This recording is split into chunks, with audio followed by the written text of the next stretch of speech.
नमस्कार दोस्तों, स्वागत है आपका कॉन्सेप्ट द रिजल्ट पे। मैं हूं प्रिंस पांडे। भाई मेरे आज हम लोग देखेंगे हिस्ट्री ऑफ सीमेंट।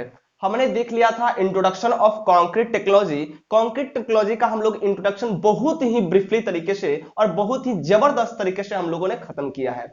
अभी आपका दूसरा लेक्चर है, वीडियो के अंत तक बने रहेगा। यदि आप मेरे चैनल पे नए हो तो सबसे पहले आप चैनल को सब्सक्राइब जरूर कीजिए और अपने दोस्तों के पास जरूर शेयर करें, क्योंकि फ्री कंटेंट आपको with proper hand written notes आपको मिल रहा है। इसमें कोई दिक्कत नहीं है, फ्री में मिल रहा है भाई, तो उसका यूज करो और यूटिलाइज करो, बढ़िया तरीके से यूटिलाइज करो इसे, ठीक है। तो हम लोग चलते हैं हिस्ट्री ऑफ सीमेंट के बारे में थोड़ा सा देखेंगे। एक लड़का कमेंट किया था कमेंट सेक्शन में कि भाई रेनफोर्समेंट बार थोड़ा सा देखते हैं इसको, उसका डाउट थोड़ा सा देख लेते हैं। रेनफोर्समेंट बार के बारे में वो पूछ रहा था कि रेनफोर्समेंट बार हम लोग क्यों यूज करते हैं, रेनफोर्समेंट बार हम लोग क्यों यूज करते हैं कंक्रीट में। तो भाई मेरे अभी हम लोग पीसीसी की बात कर रहे हैं, प्लेन सीमेंट कंक्रीट। इतना हमने बताया नहीं था, बताते जब स्टार्ट करते ना तो अच्छे तरीके से बताते, लेकिन समझ लो यहाँ पे कंक्रीट जो होता है वो कंक्रीट कई प्रकार के हो सकते हैं, कितने प्रकार के हो सकते हैं उसके इंग्रेडिएंट के अनुसार। यदि यहाँ पे इंग्रेडिएंट में केवल आप सीमेंट मिला रहे हो और सैंड एग्रीगेट और प्लस वाटर यदि मिक्स कर रहे हो तो इसे हम लोग बोलेंगे सीमेंट कंक्रीट, यानी प्लेन सीमेंट, पीसीसी कंक्रीट हम लोग बोलेंगे, इसे पीसीसी बोलेंगे। यहीं पे आ जाएगा आपका एक, यदि आप यहाँ पे सीमेंट के जगह पे यदि लाइम मिला दो आप तो ये लाइम कंक्रीट हो जाएगा। यदि यहाँ पे सुर्खी मिला दो तो ये सुर्खी कंक्रीट हो जाएगा। यदि आप यहाँ पे रेनफोर्समेंट का यूज करते हो, सॉरी रेनफोर्स्ड बार का यूज करते हो, reinforcement is a process, reinforcement is a process, वहां पे हम लोग रेनफोर्स्ड बार के जो कि हम लोग माइल्ड स्टील यूज करते हैं। अब क्यों यूज करते हैं उसको थोड़ा सा हम लोग बता ही करके आगे बढ़ते हैं। ये जो होता है रेनफोर्स्ड बार यहाँ पे यूज किया जाता है, और रेनफोर्स्ड बार जब यूज होता है plus cement plus water, sand plus aggregate और प्लस वाटर जो होता है, ये मिलकर के आपका आरसीसी बनाता है, रेनफोर्स्ड सीमेंट कंक्रीट बनाता है। यहां तक बातें आपको समझ में आ गया होगा। अब ये रेनफोर्स, जब हम रेनफोर्समेंट किए तो यहाँ पे हम लोग रेनफोर्समेंट में स्टील बार का यूज करते हैं। ध्यान से देखना थोड़ा सा, स्टील का यूज करते हैं, माइल्ड स्टील का।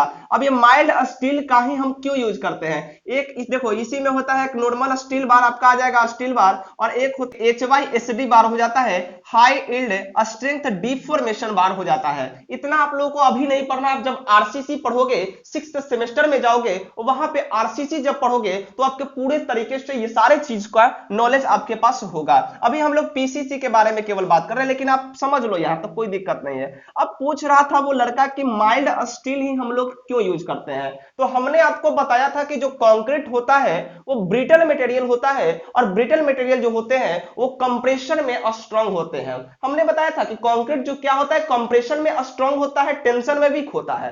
अब टेंशन में वीक होगा और टेंशन तो ऐबे करेगा।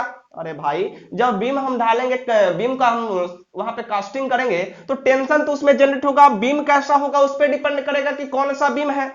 अभी तो आप लोगों को पढ़ के आया होगा simply supported beam, cantilever beam, ठीक है, कॉन्टिन्यूअस बीम। अब उसमें क्या होगा कि सिंपली सपोर्टेड होगा, तब जो इसका टेंशन होगा वो कहां होगा, कंप्रेशन कहां होगा। तो ये सारे चीजें बीम के ऊपर डिपेंड करेगा कि कहां पे हम लोग बार को प्रोवाइड करें, स्टील बार को नीचे में प्रोवाइड करें या ऊपर में प्रोवाइड करें। कैंटिलीवर है तो टेंशन ऊपर होगा, कंप्रेशन नीचे होगा। सिंपली सपोर्टेड होगा तो आपका टेंशन नीचे होगा, कंप्रेशन ऊपर होगा। ये सारे चीजें आप लोग पता होना चाहिए, ठीक है। अभी आप लोग को उतना नहीं पता होगा लेकिन पता हो जाएगा, अभी टेंशन नहीं लेना।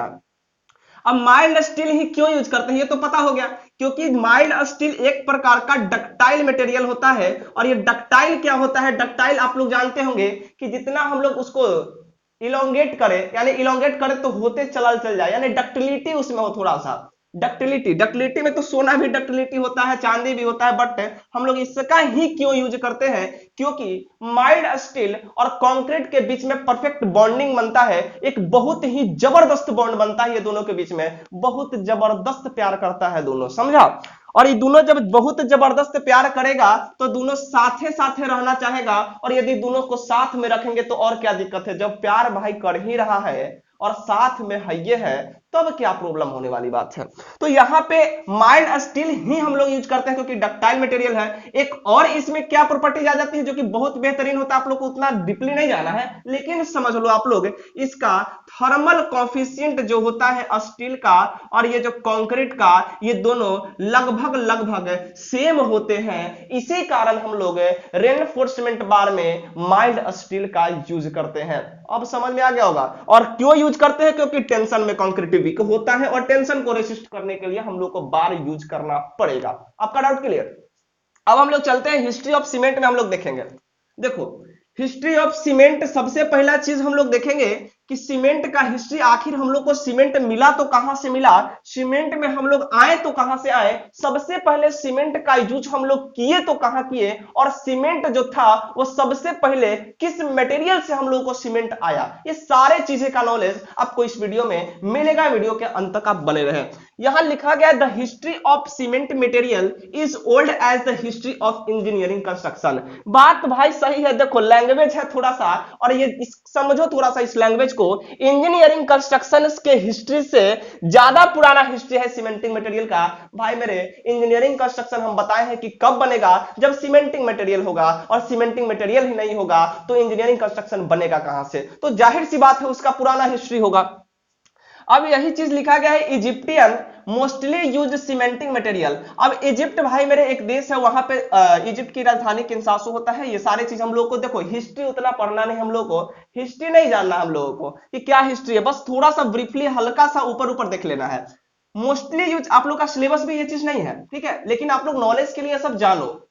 हिस्ट्री ऑफ सीमेंटिंग मटेरियल में Egyptian mostly use cementing material obtained by burning gypsum. जो इजिप्ट थे सबसे पहले चीज है सीमेंटिंग मटेरियल। सीमेंटिंग मटेरियल मतलब सीमेंट मत समझ जाना, सीमेंट का ही प्रॉपर्टी रखने वाला मटेरियल। अभी तो जान गए कि सीमेंट है, हम लोग अभी जान रहे हैं, लेकिन उस समय को पता नहीं था लोगों को कि सीमेंट भी है एक चीज, सीमेंटिंग मटेरियल के नाम से जाना जाता था। और ये सीमेंटिंग मटेरियल का यूज कैसे हम लोग वो लोग करते थे? बर्निंग जिप्सम, जिप्सम को जला करके, जिप्सम को बर्न करके वो लोग यूज करते थे, और उसमें और कुछ कुछ चीज मिलाते होंगे और वहां से स्ट्रक्चर को बिल्टअप करते होंगे, ठीक है।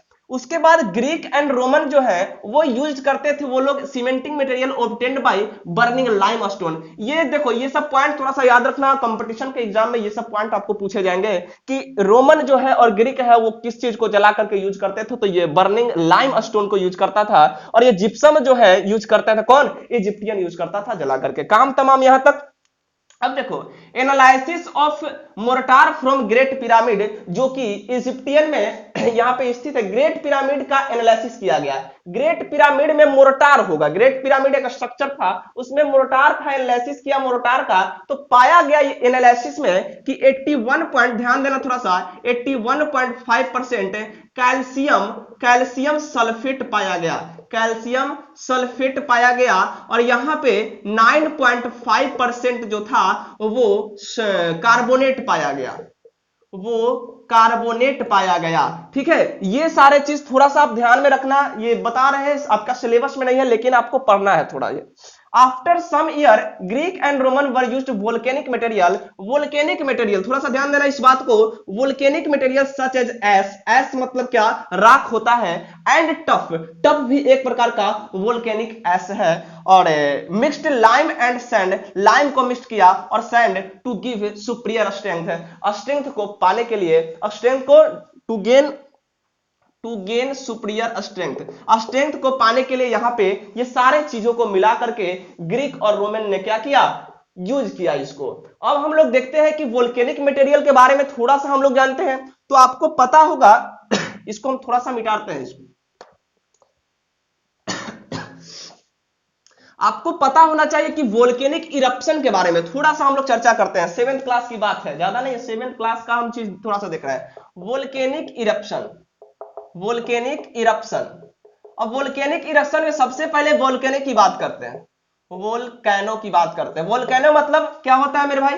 ज्वालामुखी, आप लोग जानते होंगे ज्वालामुखी। अब ये ज्वालामुखी की जब बात करेंगे तो ज्वालामुखी जो होता है वो निकलता कैसे है, ज्वालामुखी फटता कैसे है? आप लोग सुना होगा कि ज्वालामुखी फटने से जंगल में आग लग गया, ये हो गया, वो हो गया। तो ज्वालामुखी सबसे पहले हम लोग देखते हैं लेयर ऑफ अर्थ, थोड़ा सा देखते हैं। सबसे नीचे जो अर्थ का लेयर होता है मेरे भाई, उसे कोर बोला जाता है, कोर। और कोर में भी दो होता है, एक होता है आउटर कोर और एक होता है इनर कोर। उतना डीपली नहीं जाना है, ठीक है, भूगोल हम लोग नहीं पढ़ रहे हैं। कोर के बाद आता है दूसरा जो लेयर होता है इसका, वो होता है मेंटल। और जो फर्स्ट लेयर होता है वो होता है अर्थ क्रस्ट। अर्थ क्रस्ट होता है, क्रस्ट, ठीक है, अर्थ क्रस्ट होता है। क्या होता है यहाँ पे कि कोर में जो मैग्मा यहाँ पे रहता है, देखना थोड़ा सा ध्यान से, जो मैग्मा होता है वो मोल्टेन स्टेट में होता है। और प्रेशर के कारण यहाँ पे जो प्रेशर होता है, प्रेशर जनरेट होने के कारण अर्थ क्रस्ट के जो यहाँ पे वीक पोर्शन होते हैं अर्थ पे, उसके वीक पोर्शन से क्या होता है, ये निकलता है। मैग्मा क्या होता है, मैग्मा मोल्टेन स्टेट में होता है, मैग्मा मोल्टेन स्टेट में होता है। मोल्टेन मतलब पिघला हुआ स्टेट में होगा। वो क्या होता है मेरे भाई, वो निकलता है। और निकलने के बाद क्या होता है, उसी को जो निकलता है मटेरियल, उसको हम लोग लावा बोलते हैं। और जो लावा होता है वो कांटेक्ट करता है किससे, एयर से कांटेक्ट करता है। और जैसे ही एयर से लावा कांटेक्ट करेगा, वो रॉक का फॉर्मेशन कर लेता है। रॉक मतलब चट्टान। और चट्टान कौन सा चट्टान बनता है, यहाँ पे इग्नियस रॉक का फॉर्मेशन करता है। और ये इग्नियस रॉक जो होता है मेरे भाई, ये दो प्रकार के हो जाते हैं। यहाँ पे ध्यान से देखना थोड़ा सा, ये दो प्रकार के, एक हार्ड आ जाता है और एक सॉफ्ट होता है। ये जो हार्ड वाला होता है इसको अलग हम लोग कोई दिक्कत नहीं छोड़ देते हैं। और ये जो सॉफ्ट वाला होता है इसी को टफ बोला जाता है, जो कि हमने बात किया था अभी, वोल्केनिक ऐश होता है। टफ एक प्रकार का वोल्केनिक ऐश होता है। यहां तक बातें आपको समझ में आया होगा। फिर से थोड़ा सा इसको देखते हैं। ये अर्थ कोर होता है, कोर का टेम्परेचर बहुत ही ज्यादा होता है, कोर का टेम्परेचर बहुत ज्यादा होता है। कोर के बाद दूसरा लेयर मेंटल, मेंटल के बाद क्रस्ट होता है। और यहां से प्रेशर के कारण क्या होता है कि जहां वीक पोर्शन, अब वीक रहेगा वहीं से ना निकलेगा कोई चीज, और वीक पोर्शन है वहां से, वीक पोर्शन से ये ब्लास्ट करके निकलता है यहां से। और निकलने से क्या होता है, पिघला हुआ मोल्टेन स्टेट में रहता है और लावा के फॉर्म में ये बाहर निकल के जैसे ही एयर से कांटेक्ट करता है, बहुत खतरनाक चीज होता है लावा, ये जंगल के जंगल को जला देता है। आग का फॉर्म में रहता है, मोल्टेन स्टेट में रहता है, आग का फॉर्म में रहता है। जैसे ही एयर से कांटेक्ट करेगा, कोई भी चीज एयर से कांटेक्ट करने पे क्या होता है, थोड़ा सा सूखना, सॉलिड होना स्टार्ट करता है, गर्म चीज। और वही चीज यहाँ पे ये करता है, सूखता है, थोड़ा सा स्टार्ट करता है सॉलिड फॉर्म में, और यही रॉक का फॉर्मेशन करता है। और रॉक में इग्नियस रॉक बनता है। और इग्नियस रॉक यहाँ पे हार्ड एक होता है, एक सॉफ्ट होता है। सॉफ्ट वाला को टफ बोलते हैं और इस टफ को ही हम लोग वोल्केनिक ऐश बोलते हैं। यहां तक काम आपका तमाम हो गया। अब हम लोग थोड़ा सा इसमें आगे हम लोग चलेंगे। यही वोल्केनिक टफ का हम लोग ऐश का यूज करते हैं वहां पे जो लिखे थे आप। अब हम लोग इसमें थोड़ा सा आगे हम लोग चलते हैं। अब हम लोग इसमें थोड़ा सा आगे देखेंगे हम लोग कि जो वोल्केनो था, इससे हम लोगों को गैस निकला। अब वोल्केनो जब निकलेगा, वहां से मैग्मा जो लावा के फॉर्म में निकल रहा था, तो गैस भी जाहिर सी बात है निकलेगा। तो गैस भी निकला यहाँ पे, और ये लावा निकला। और लावा के बाद यहाँ पे चोंग्स निकला। ये चोंग्स क्या चीज होता है, जिसका साइज मेरे भाई वो लेस देन 2 mm डाया इसका होता है। और लेस देन जब 2 mm डाया है तो ये ऐश के फॉर्म में रहता है, यानी कि राख के फॉर्म में रहता है। यही वोल्केनिक ऐश होता है। अब हम लोग यहाँ पे देखें कि जो वोल्केनिक टफ था, यहाँ पे वोल्केनिक टफ था, थोड़ा सा ध्यान देना इस पे। वोल्केनिक टफ जो था आपका, ये वोल्केनिक टफ जो होता है वो सिल्सियस इन नेचर होता है, सिल्सियस इन नेचर होता है। मतलब क्या मेरे भाई कि इसमें सिलिका का नेचर होता है। सिलिका का SiO2 होता है ना, रासायनिक सूत्र इसका SiO2 होता है, ध्यान रखना थोड़ा सा। सिल्सियस इन नेचर होता है वोल्केनिक टफ। अब यहां से हम लोग देखेंगे कि ये सारे चीजें हमने देख लिया। चोंक्स का साइज 2 mm से कम होता है। Roman builder found volcanic material tuffs and ash near Puteoli. इसको थोड़ा सा ध्यान देने वाली बात है। यहीं से पोजोलाना मटेरियल जो होता है, यही पोजोलानिक मटेरियल होता है। और यहीं से पोर्टलैंड पोजोलाना सीमेंट की जो बात आती है ना, वो वही सारी चीज यहां से निकलता है। टफ एंड ऐश नियर पुटकोली, पुटकोली जिसको अब हम लोग पोजवोली के नाम से भी वहां पे जानते हैं। पोजवोली नियर माउंटेन, कहा near mountain Vesuvius in Italy. Italy में एक माउंटेन है वेस्यूवियस, उसके नजदीक एक जगह है पुटकोली, जो कि पोजियोली के नाम से जाना जाता है। वहीं से पाया गया वोल्केनिक मटेरियल टफ एंड ऐश जो मटेरियल था वहां पे वो पाया गया। रोमन बिल्डर ने इसे पाया, ठीक है, यही चीज ये कह रहा है। अब हम लोग थोड़ा सा इसमें देखेंगे वोल्केनिक मटेरियल जब वोल्केनिक मटेरियल नहीं मिलता था इन लोगों को तो क्या करते थे, यहां पे पाउडर टाइल्स का यूज किया जाता था। पाउडर टाइल्स, अब टाइल्स के छोटे छोटे जो टुकड़े होते थे ना, उसको हम यहाँ पे आपको फिगर में हम लोग दिखा देंगे, ठीक है, कैसा होता है। और जो ये छोटे छोटे टुकड़े में होते थे उनको ये लोग यूज करते थे, छोटा छोटा टुकड़ा में पाउडर टाइल्स में, पाउडर टाइल्स के फॉर्म में जो होता है उसको यूज करते थे। इसी को जो होता है इंडिया में मेरे भाई सुर्खी बोला जाता है। सुर्खी मतलब जानता है, देहाती भाषा में इसे छाई बोला जाता है। इटवा वाला छैया रहता ना है, वही छाई बोला जाता है, सुर्खी। सुर्खी पाउडर टाइल, समझ में आ गया। जब इन लोगों को नहीं मिलता था वोल्केनिक मटेरियल्स, अब वोल्केनिक मटेरियल्स की देखो भाई, ऐसा थोड़ी है कि हाली हाली मैग्मे निकलेगा और लावा जो जनरेट होगा और वोल्केनिक टफ मिलेगा। अब वोल्केनिक टफ यदि नहीं मिल रहा है वोल्केनिक टफ, तो क्या होगा, आपको पाउडर टाइल्स का यहाँ पे यूज करना पड़ेगा। इसी को इंडिया में सुर्खी बोला जाता है। कोई दिक्कत यहां तक आपको नहीं होगा। क्या करते थे कभी कभी, समटाइम्स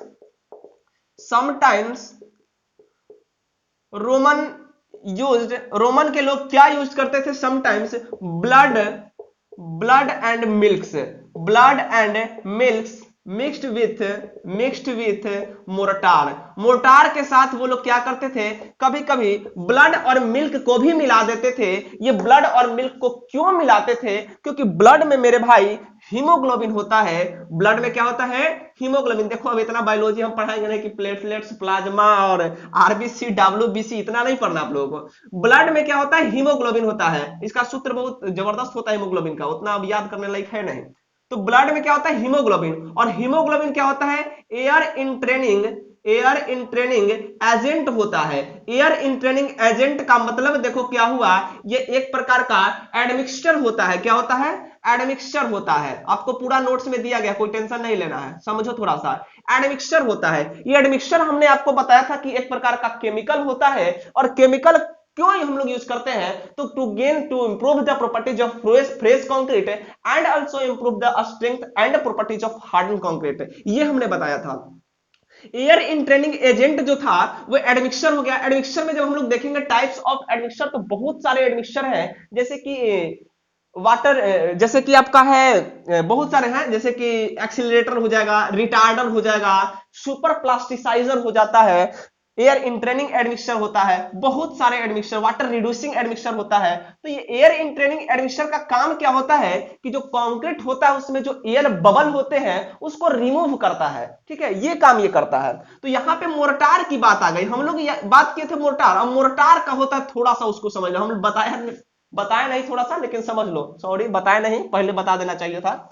मोर्टार देखो क्या होता है, हमने क्या बताया था आपको कि cement plus sand plus aggregate, जो कोर्स एग्रीगेट प्लस वाटर मिलाएंगे तो कंक्रीट बन जाता है। लेकिन मेरे भाई यहाँ पे केवल तुम कोर्स एग्रीगेट को यदि हटा दो तो यही चीज मोर्टार बन जाता है। यानी कि जो प्लास्तारा में हम लोग यूज करते हैं ना, उसको मोर्टार बोलते हैं। जो छत ढलाई में यूज करते हैं उसको हम लोग कंक्रीट बोलते हैं। यहां तक की बात एकदम समझ में आ गया होगा, ठीक है, कोई दिक्कत नहीं।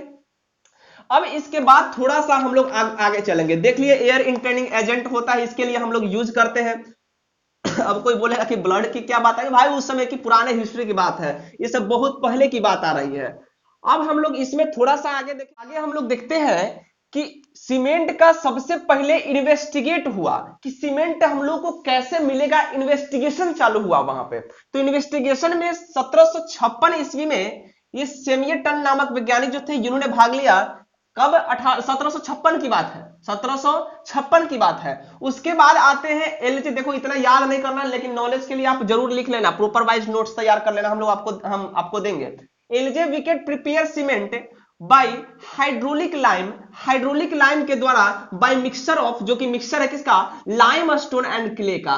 क्ले क्या होता है, चिकना मिट्टी होता है, और लाइम स्टोन भाई मैंने पत्थर है, वहां पे क्रश करके यूज किए होंगे। नॉलेज गेन अबाउट ओपीसी, यहां से ओपीसी के बारे में कुछ नॉलेज होने लगा। अब देखो क्या हुआ कि जेम्स फ्रॉस्ट आए वहां पे 1811 ईस्वी में। इन्होंने स्टेब्लिश्ड फैक्ट्री इन लंदन, तो लंदन में इन्होंने फैक्ट्री का स्टेब्लिश कर दिया, स्थापित कर दिया, फैक्ट्री को स्थापित कर दिया, स्टेब्लिश कर दिया। फिर उसके बाद जोसेफ एस प्रिडिन आते हैं, ये बहुत ही जबरदस्त है, इनका ही हिस्ट्री ज्यादातर मिलेगा आपको। जोसेफ एस प्रिडिन 21 अक्टूबर 1824 को इन्होंने क्या किया, ओपीसी के बारे में, ओपीसी को इन्होंने सीमेंट को इन्वेंट किया, सीमेंट को इन्होंने बनाया। ये ओपीसी का मतलब होता है ordinary Portland cement, ordinary Portland cement. अब ये पोर्टलैंड सीमेंट जो होता है मेरे भाई, इसको थोड़ा सा समझते हैं। ऑर्डिनरी का मतलब होता है, देखो उस समय मटेरियल आपको इजी में मिल रहा था, लाइमस्टोन भी मिल रहा था, क्ले भी मिल रहा था, वोल्केनिक टफ भी, जितना भी मटेरियल था, वोल्केनिक मटेरियल, ये सब सारे चीजें आसानी से मिल रहा था। और पोर्टलैंड जगह का नाम है, और ये सीमेंट तो बन ही गया, इसी कारण इसे ऑर्डिनरी पोर्टलैंड सीमेंट बोला गया। और आएंगे पीपीसी, आएंगे पीएससी, आएंगे पीपीसी पोर्टलैंड पोजोलाना सीमेंट आएगा। फिर उसके बाद आपको ब्लास्ट फर्नेस स्लैग सीमेंट आएगा है। ब्लास्ट फर्नेस स्लैग, जैसे कि ब्लास्ट फर्नेस एक भट्टी बोला जाता है, उससे जो स्लैग निकलता है, जो आयरन का वहां पे जो एक्सट्रैक्शन होता है ना, आयरन का निष्कर्षण, उससे स्लैग का फॉर्मेशन होता है, स्लैग निकलता है, स्लैग एग्जॉस्ट मटेरियल होता है, उससे वहां पे सीमेंट का भी निर्माण होता है। और एस भी आपका एग्जॉस्ट मटेरियल ही होता है, जो कि इंडस्ट्री वगैरह से भी निकलता है। ये सब सारे चीजें समझो। अब लाइमस्टोन देखेंगे यहाँ पे कि ओपीसी जो बना, यहाँ पे बनाई इन्होंने क्या किए थे, लाइमस्टोन प्लस क्ले दोनों को मिक्स किया और इसको स्लरी में बदला। स्लरी मतलब पेस्ट में बदला, पेस्ट देखा होगा, ये दोनों को क्रश किया होगा, क्ले को मिलाया होगा, कुछ अमाउंट में वाटर मिलाया होगा, और मिलाने के बाद क्या हुआ, स्लरी पेस्ट में बनाया, एकदम पेस्ट में बना दिया इसको, पेस्ट तरीके से। अब कोलगेट से धोता होगा, चाहे जो भी आप यूज करते हो, क्लोजअप यूज करते हो, जो भी, तो पेस्ट देखा होगा, एकदम मिक्स हो गया होगा सारे चीजें, तो वो सारे चीज को यहाँ पे यूज किया। उसके बाद कैल्सिनाइड किया। कैल्सिनाइड का मतलब इसमें थोड़ा सा हीट दिया, हीट करने के बाद, और हीट कहां पे किया, तो ब्लास्ट फर्नेस भट्टी में इन्होंने हीट प्रदान किया, और हीट के बाद जो ओपीसी था वो फाइन पाउडर के रूप में यहाँ पे गेन कर लिए। जो ये हीट यहाँ पे दिए थे इन्होंने, इसमें टेम्परेचर को मेंटेन नहीं किया गया, उस टेम्परेचर पे अपना मन से टेम्परेचर दे दिया गया, जिसके कारण थोड़ा सा यहाँ पे इरेक्शन हो गया, यानी कि थोड़ा सा इसमें एरर आ गया था। और एरर आने के कारण देखो दिमाग लगाया एक और, 1845 ईस्वी में इसाक चार्ल्स जॉनसन जो थे, उन्होंने एक अच्छा तरीका से क्लिंकरिंग स्टेज में इसको गर्म किया, कैल्सिनाइड किया और ओपीसी को निर्माण कर दिया। इन्होंने तुरंत 1851 में फैक्ट्री भी सेटअप कर दिया। अब आते हैं थोड़ा सा इसमें देख लेते हैं ये सारे चीज। जर्मन स्टैंडर्ड, ये पूछने वाला कंपटीशन में एग्जाम में बहुत ही बेहतरीन question. German standard specification for OPC का निर्माण 1877 ईस्वी में हुआ। British standard specification for OPC 1904 ईस्वी में। और as American society of testing and material, ठीक है, फॉर ओपीसी 1904 ईस्वी में एस्टेब्लिश हुआ। अब देखते हैं यहाँ पे थोड़ा सा हम लोग आगे चलेंगे, यहां तक आपको पूरी चीजें समझ में आ गया होगा। अब हम लोग इंडिया के थोड़ा सा हिस्ट्री के बारे में देखेंगे और इंडिया के बारे में देखेंगे। इंडिया में सबसे पहला कंपनी जो यहाँ पे स्थापित किया गया था सीमेंट के, वो 1904 ईस्वी में किया गया था। कब? 1904 ईस्वी में किया गया। और ये सबसे पहला कंपनी था सीमेंट का 1904 ईस्वी में, जो कि मद्रास में किया गया था। मद्रास में साउथ इंडियन लिमिटेड कंपनी था, ठीक है, south Indian cement limited company. उसके बाद 1912 या 13 की बात है, 1912 या 13 की बात है, प्रॉपर आप लोग देख लीजिएगा, यहां पे इसमें थोड़ा सा डाउट है। 12 या 13 की बात है कि पोरबंदर गुजरात में एक और इंडियन सीमेंट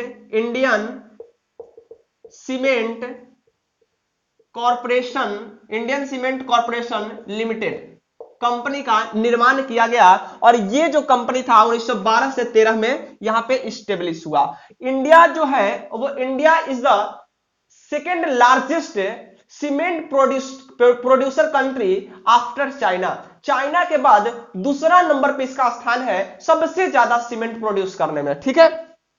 अब हम लोग इसमें थोड़ा सा देखते हैं कि growth of cement production in India कैसे कैसे ग्रोथ किया, ये लास्ट आपका टॉपिक है यहाँ पे, उसके बाद हम लोग छोड़ देंगे और अगला वीडियो जो आपका आएगा वो मैन्युफैक्चरिंग ऑफ सीमेंट पे आएगा, कौन कौन से प्रोसेस होते हैं उस पे आएगा।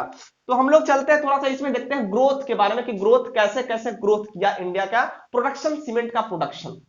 तो अब हम लोग यहाँ पे थोड़ा सा देख लेते हैं कि ग्रोथ जो था इंडिया का वो कितना इंस्टॉल्ड कैपेसिटी था, कितना एक्चुअल प्रोडक्शन हुआ, किस किस ईयर में कितना हुआ, ये सारी चीजें आपको लिखा गया है। 2010 से 2021 11 का जो साल था उसमें 270 मिलियन टन, 270 मिलियन टन इसका इंस्टॉल्ड कैपेसिटी था, बट 211.24 ही प्रोडक्शन हुआ। यही चीज यहाँ पे 2011 से बारे डाटा है, आपको याद करना नहीं इतना, बस थोड़ा सा नॉलेज के लिए जो ईयर में आप चल रहे हो उसका थोड़ा सा ध्यान में रख लेना है, ठीक है। 310 से 217, 342 से 221 सब ये मिलियन टन में है, 365 से 239, 385 से 246, 420, 270, 435, 280, 455, 320, 480, 370, 540, यहाँ पे 430 होना चाहिए, ठीक है, 430, 620 और 500 मिलियन टन, ये इसका एक्चुअल प्रोडक्शन था इस ईयर। हम लोग देखो ये सारे चीज अनुमान अभी लगाया गया यहाँ पे कि 2022 से 2023 में 480 मिलियन टन इंस्टॉल्ड कैपेसिटी है इसका इंडिया का, तो ये एक्चुअल प्रोडक्शन कितना 370 मिलियन टन यहाँ पे करेगा, ठीक है। तो ये सारे चीजें यहाँ पे आपका लिखा गया है, तो इसमें कोई आपको प्रॉब्लम हुआ नहीं होगा। अब हम लोग जो नेक्स्ट लेक्चर लेकर के आएंगे मैन्युफैक्चरिंग ऑफ सीमेंट, जिसमें प्रोसेस होते हैं, एक होता है ड्राई प्रोसेस और एक होता है वेट प्रोसेस। तो वेट प्रोसेस से कैसे हम लोग सीमेंट को मैन्युफैक्चर करते हैं, कैसे हम लोग उसमें पैकेट में हम लोग सीमेंट को रखते हैं, सीमेंट का डेंसिटी देखेंगे हम लोग, सीमेंट का डेंसिटी क्या होता है, सारे चीज हम लोग वहां पे उसको देखेंगे, ठीक है। तो बस भाई मेरे वीडियो का यहीं पे अंत करते हैं, और अभी तक यदि आप मेरे चैनल को सब्सक्राइब नहीं किए हो तो जल्दी से सब्सक्राइब कर लो, अपने दोस्तों के पास शेयर करो। तो बस भाई वीडियो का यहीं पे अंत करते हैं। थैंक यू मेरे भाई, जय हिंद मेरे दोस्त।